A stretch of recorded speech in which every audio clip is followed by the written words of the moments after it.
Hey everybody, we're Team Purple Giraffes, and our design solution is called Empathyz, which is a mobile application that helps you understand how ADHD affects your quality of life. And ADHD is attention deficit hyperactivity disorder, and it's one of the most common mental disorders in the US. Around 10% of the population has it.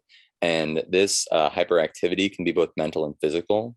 Some of the symptoms include inattention, hyperactivity, and impulsivity. And an increasing proportion is getting diagnosed as adults. About 50% of these folks also need extra help, which is where our solution comes in. So the research question that we developed is, how can a tool support university students with ADHD?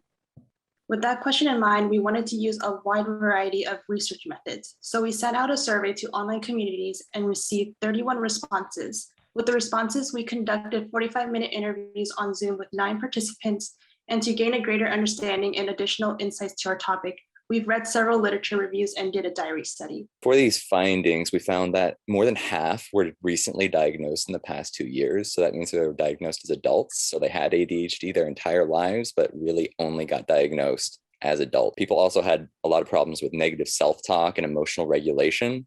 And they really couldn't, a lot of people couldn't get into a therapist as well, just because of problems with access. Through some of the literature, we found that ADHD coaching is a very effective method, which is increasing education and self-understanding and self-empathy.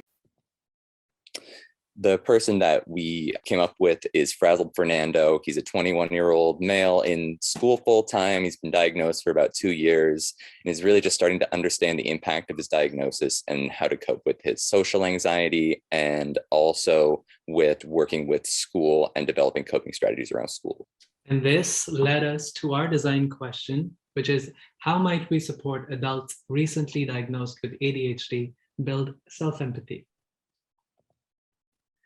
As for our design goals, our research showed that each of our personas struggled with high levels of procrastination and forgetfulness. And while this is an important theme that our solution should address, it is also an obstacle that we need to design for, so that it's easier for our users to introduce our solution into their lives. For this reason, we divided our design goals into 2 categories. Category A is focused on the in-app experience and has 3 goals. The first one, the feedback loop, ensures that each lesson ends in a reward. The second one, the Goldilocks rule, breaks down large tasks into smaller, doable chunks.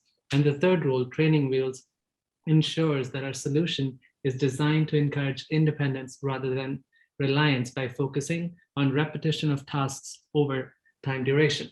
Category B focuses on the integration of the app in the lives of our users, and it does so by habit stacking, which basically means leveraging the feedback loop of pre-existing habits to introduce new habits into your life.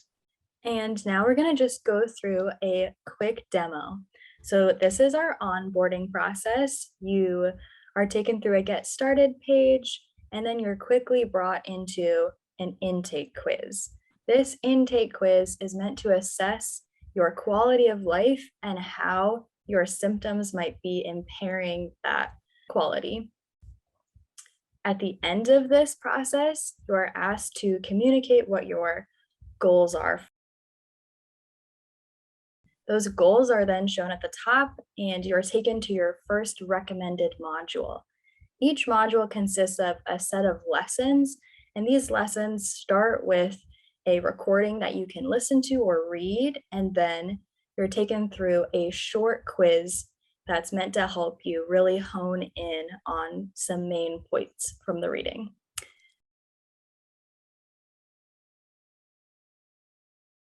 At the end of the quiz, you can review the questions you got right and wrong, or you can return to the journey map and start the next lesson. The lessons are meant to be very quick and take no more than 5 to 10 minutes of your day. This is just another style of quiz with the true or false responses. And again, at the end, you can move to the next step. So an important goal we identified for the design was being able to habit stack. And to address that goal, we have a scheduling section where you can create a customized schedule so that you could build this habit of taking these lessons and add it to another thing you already do. We also really wanted people to be able to review what they've been learning and understand more of their own mental process. And so we have a journal section as well. And that concludes our presentation. Thank you so much for watching.